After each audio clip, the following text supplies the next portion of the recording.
Kim Chu, nagbigay pugay sa iyong maong ina. Bumuhos ang luha sa pag-alala dito sa araw ng Mother's Day. Paolo Avellino, si Kim ang birthday wish. Kilig na naman ang Kim Foundation. Blockbuster alert, My Love Will Make You Disappear. Umabot na sa 173 million. Tara, kwentuhan muli tayo.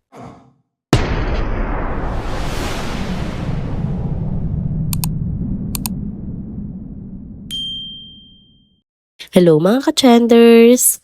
Welcome back muli sa ating channel. Kung bago pa lamang kayo dito, huwag nang kalimutang mag-like, mag-subscribe at i-hit na rin ang bell notification para lagi kayong updated sa mga balitang trending at napapanahon. Mga ka-trenders, ang unang topic natin ngayon sa video update na ito ay ang isang eksenang talaga namang tumama sa puso ng maraming manonood sa nagdaang episode ng It's Showtime. Bilang bahagi nga ng kanilang pagdiriwang ng Mother's Day, isa sa mga highlight ng episode na yun ay ang emosyonal na pagbabalik tanaw ni Kim Chu sa alaala ng kanyang yumaong ina. Isang kwento ng sakit, pangungulila at mga hindi natupad na mga pangarap. Hindi nga napigilan ni Kim ang kanyang emosyon habang nagsasalita sa harap ng madlang people. Gumaralgal ang kanyang boses at halos maiyak siya habang inaalala ang kanyang nanay. Sa kwento niya kasi, bata pa lang siya, mga 10 taong gulang nang tuluyan silang magkahiwalay ng kanyang ina dahil sa isang personal na problema ang ayaw na raw nitong makita pa silang magkakapatid. Isang mabigat at masakit na karanasang iniwan ng matagal sa puso ni Kim ang matinding tanong, bakit kami iniwan? Dumaan ang maraming taon, umikot ang mundo ni Kim, sumikat siya at nagtagumpay sa kanyang karera sa showbiz. Pero habang palaki siya ng palaki, palalim din ng palalim ang pangungulila niya sa presensya ng isang ina. Kaya naman ang pagkakataon na muli niyang makita ito ay naging sobrang mahalaga sa kanya. Ngunit sa kasamaang palad, huli na nga ang lahat. Nasa edad 23 na si Kim na umuli niyang makita ang kanyang ina at sa pagkakataong iyon, comatose na nga ito. Habang ikinikwento nga ito ni Kim, hindi niya napigilang mapaluha. Ramdam mo yung bigat ng kanyang pinagdadaanan. Sabi niya, masakit sa kanya na noong panahong na kaya niyang ibigay ang lahat na para sa kanyang nanay, ang mga luho, ang ginhawa, ang pangarap na buhay, hindi niya nga ito nagawang maibigay pa. Sabi niya, kaya every Mother's Day, naiinggit ako sa mga taong may nanay. Kaya karamihan din sa mga kaibigan ko, mga mother. Hindi nga lang ito basta kwento ng sakit, kundi isa rin itong mensahe ng paalala. Nanawagan nga si Kim sa lahat ng mga may buhay pang nanay na huwag palampasin ang pagkakataon na ipadama ang kanilang pagmamahal at pasasalamat. Anya, sa lahat ng mga buhay pa yung nanay nila, huwag niyong sasayangin ang pagkakataon na hindi na kayo makabawi sa mga magulang nyo. Kasi hindi natin alam kung kailan ang huling beses na makakapagpasalamat tayo sa kanila ng personal. Sa kabilangan ng mga luha at sakit na alaala, binalikan pa rin ni Kim ang masasayang sandali noong sila'y magkakasama pa. Isa sa mga hindi niya malilimutang karanasan ay ang pagdidisiplina ng kanilang nanay. Oo, pinapaluho daw silang magkakapatid sa munggo tuwing may mali silang nagagawa. Pero may twist ang lahat ng ito. Habang ang sila'y nakaluhod, may aircon pa raw.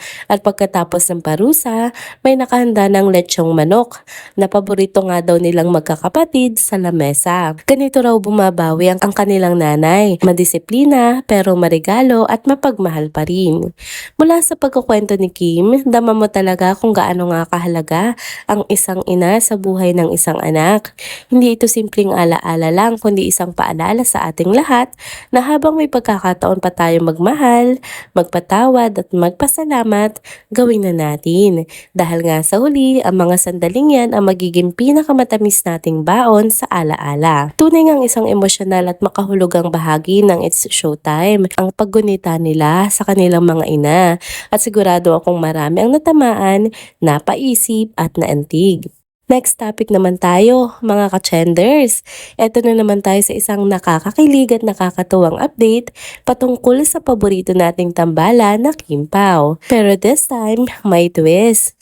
Dahil nga kahit si Paolo na ang magbe-birthday, ibang tao ang naman ng birthday wish niya. Sino kaya? Siyempre, si Kim Chiu na yan. Bukas nga, May 13, magdiriwang ng kanyang ika-37 na kaarawan ang kapamilya actor na si Paolo Avellino. Pero bago pa nga dumating ang mismong araw ng kanyang birthday, nagkaroon na agad ng maagang celebration. Ginanap nga ito sa Thanksgiving dinner ng ABS-CBN Film Production bilang pasasalamat sa tagumpay ng unang pelikula nila together ni Kim, ang My Love Will Make You Disappear. Doon nga sa event, syempre hindi nawala ang birthday wish ni Paolo. Ang nakakatuwa, hindi lang basta para sa sarili ang hiling niya. Una niyang binanggit ang pag-asa na sana raw ay umunlad na ang ekonomiya ng Pilipinas. Aba, pang national level talaga ang wish ni Paolo. Pero hindi rin naman niya nakakalimutan ang special someone sa buhay niya on screen na si Kim. Ayon nga kay Paolo, ang wish niya para kay Kim ay good health at happiness. Alam naman daw kasi niya na mahaba pa ang journey ng buhay ni Kim at deserve na deserve daw nitong maging masaya at malusog sa bawat takbang. Dahil nga birthday ni Paolo, natural na mapag-uusapan ang mga regalo. At kilala naman natin si Kim Chiu bilang generous at thoughtful. Kaya tinanong nga siya sa interview ni MJ Felipe kung ano raw ang ireregalo niya kay Paolo. Ang tapat na sagot naman ni Kim, ang hirap daw regaluhan ng taong ito. At bakit nga ba? Well, si Paolo mismo na ang sumagot. Ayaw daw niya kasi talaga ng nireregaluhan. Hindi raw kasi siya mahilig sa mga bagay na luho o yung basta lang meron. Gusto niya kung ano lang talaga ang kailangan niya sa buhay. Yun lang ang tinatanggap niya. Very specific daw siya pagdating sa mga gamit o bagay. Kaya mas pinipili na lang niyang huwag tumanggap ng regalo. Pero kahit pa ganun, ramdam pa rin ng fans ang koneksyon ng dalawa. Kaya nga ang birthday wish ng Kim Pao fans ay simple pero nakakakilig. Sana raw ay masundan pa ang proyekto nilang dalawa. At mukhang magkakatotoo nga ang wish na yon. May mga balita nga na manihahandang media announcement para sa susunod na pagsasamahan ni Kim at Paolo. Kung totoo ito, siguradong mapapasigaw sa tawa ang mga Kim Pao fans at muling mapupuno ng kilig ang mga screen natin. Abangan na lang natin ang official update patungkol dyan, mga ka-chenders. Pero isa lang nga ang sigurado, sa birthday na ito ni Paolo, hindi lang nga siya ang masaya kundi pati na rin tayong lahat na sumusuporta sa kanilang tambalan. Next topic naman tayo, mga ka-chenders. Eto na naman tayo sa isa na namang nakakakilig na update mula sa tambalang Kim Pao. Aba, game na naman kasi silang dalawa para sa part 2 ng kanilang kilig sa big screen. Matapos nga ang super successful na showing ng kanilang unang pelikula na My Love Will Make You Disappear, mukhang tuloy-tuloy pa rin ang Kim Pao fever. Certified box office hit kasi ang naging pelikula nila at hindi lang basta hit ha, blockbuster talaga.